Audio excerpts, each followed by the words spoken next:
padroeira de um povo a lutar, a gente mineira te quer exaltar, não só lá na serra. Amado irmão, amada irmã, com grande apreço e alegria, saúde e paz.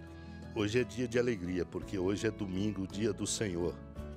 A celebração da Eucaristia na comunidade de fé e a tarefa missionária nossa de proclamar a palavra nos dá a oportunidade indispensável de fortalecer nossa intimidade com Deus e a modulação de nosso coração com a misericórdia do seu coração.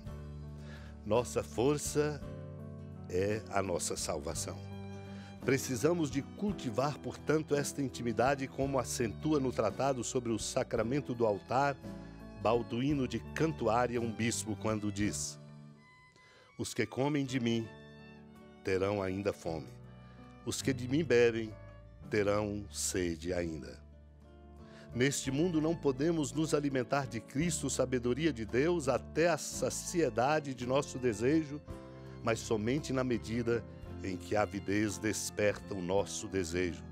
Quanto mais provamos sua doçura, mais cresce em nós o desejo. Por isso, os que dele se alimentam ainda terão fome até chegarem à saciedade. Quando seu desejo for satisfeito pelos bens celestes, jamais terão fome ou sede. Cristo, meu irmão, minha irmã, sempre admirável em sua beleza, é também desejável.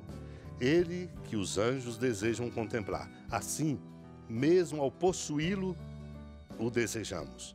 Tendo-o junto de nós, continuamos a buscá-lo, conforme está escrito: buscai sempre a sua face. Sem cessar buscamos aquele que amamos, a fim de possuí-lo para sempre. Desse modo, quem o encontra ainda o busca. Quem dele se alimenta ainda tem fome. Quem dele bebe ainda tem sede. Mas essa avidez elimina qualquer outra fome. Esta sede extingue qualquer outra sede. Não decorrem da indigência, mas da felicidade consumada. A respeito da fome proveniente da necessidade foi dito: quem vem a mim não terá mais fome, e quem crê em mim nunca mais terá sede. Mas a respeito da fome na bem-aventurança eterna foi dito: os que comem de mim terão ainda fome, os que de mim bebem terão sede ainda. Naquele tempo, Jesus foi para o outro lado do mar da Galileia, também chamado de Tiberíades. Uma grande multidão o seguia porque via os sinais que ele operava a favor dos doentes. Jesus subiu ao monte e sentou-se aí com os seus discípulos. Estava próxima a Páscoa, a festa dos judeus. Levantando os olhos e vendo que uma grande multidão estava vindo ao seu encontro, Jesus disse a Filipe: onde vamos comprar pão para que eles possam comer? Disse isso para pô-lo à prova, pois ele mesmo sabia muito bem o que ia fazer. Filipe respondeu: nem 200 moedas de prata bastariam para dar um pedaço de pão a cada um.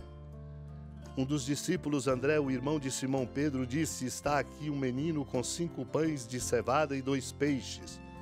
Mas o que é isso para tanta gente? Jesus disse: fazei sentar as pessoas.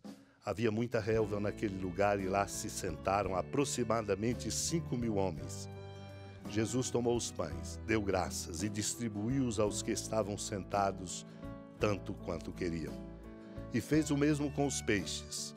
Quando todos ficaram satisfeitos, Jesus disse aos discípulos: recolhei os pedaços que sobraram para que nada se perca.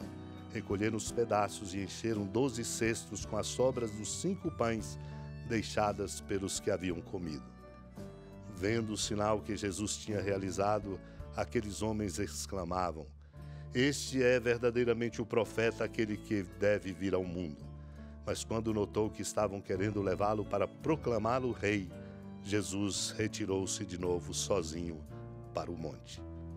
Estava lá Jesus, do outro lado do mar da Galileia, em Tiberíades, E a multidão o seguia. Seguia porque compreendia, mesmo sem a claridade necessária, que Deus é a fonte única e permanente de todo o bem. Por isso precisamos buscá-lo. Então Jesus sobe ao monte com os discípulos e, no contexto da proximidade da festa da Páscoa, levantando os olhos, viu uma grande multidão vindo ao seu encontro. Não podemos simplesmente constatar. Precisamos de verdade de nos comprometer.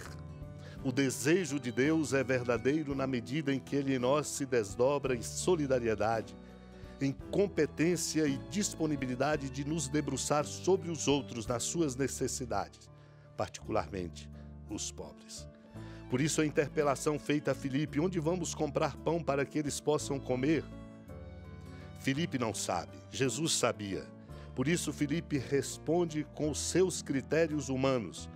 Filipe diz: nem 200 moedas de prata bastariam para dar um pedaço de pão a cada um.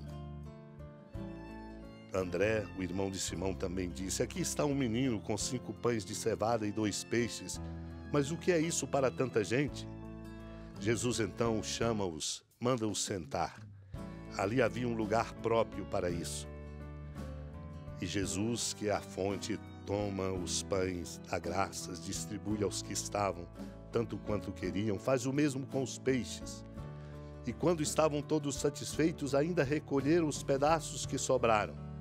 Recolheram os pedaços e encheram 12 cestos com a sobra dos 5 pães, para compreendermos que quando Deus preside o caminho da nossa vida, nada nos falta. E aprendemos esta lógica tão necessária, remédio para o nosso tempo e para o nosso mundo, da solidariedade. Por isso, vendo o sinal realizado, exclamavam: este é verdadeiramente o profeta que deve vir ao mundo. Para nós só vale, meu irmão, minha irmã, a caridade. Esta caridade da nossa doação. Só o amor vale tudo. Lembro aqui, motivando-nos para a prática da caridade, o que compartilha nas suas homilias sobre a 2ª carta aos Coríntios, São João Crisóstomo. Paulo, de novo, fala sobre a caridade, refreando a dureza da advertência. Depois de tê-lo censurado e repreendido porque amados não haviam correspondido ao seu amor, mas haviam se separados do seu afeto para se ligar a homens perniciosos, de novo suaviza e procura mostrar, dizendo: acolhei-nos em vossos corações, como quem diz: amai-nos. Não é pesada a graça que pede, e é de quem dá do que para quem pede a graça maior.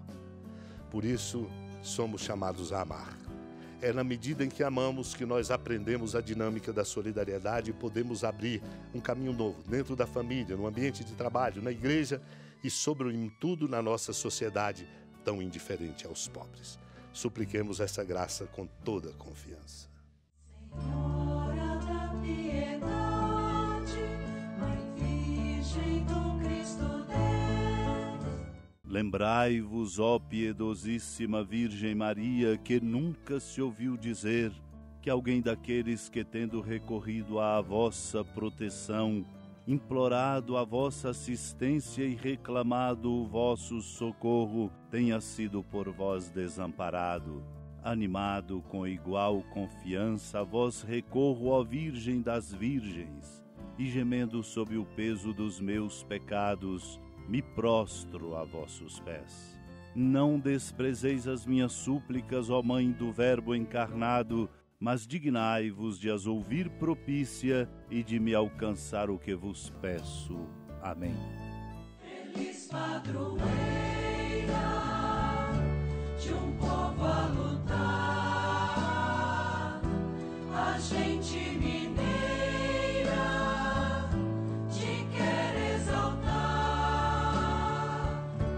não só lá na serra, tu és esplendor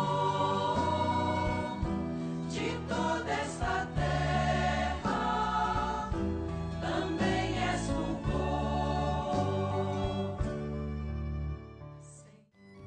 Amado irmão, amada irmã, com alegria do Santuário Basílica da Padroeira do Estado de Minas Gerais, a Senhora da Piedade, que da sua casa de clemência e bondade nos acompanhe e nos abençoa do alto da serra, magnífica arquitetura divina, a bênção de Deus, amor misericordioso, Pai, Filho e Espírito Santo, desça sobre sua família, proteja sua casa, sustente sua vida, fecunde o caminho missionário de nossa igreja, nos encha de sabedoria e permaneça conosco para sempre.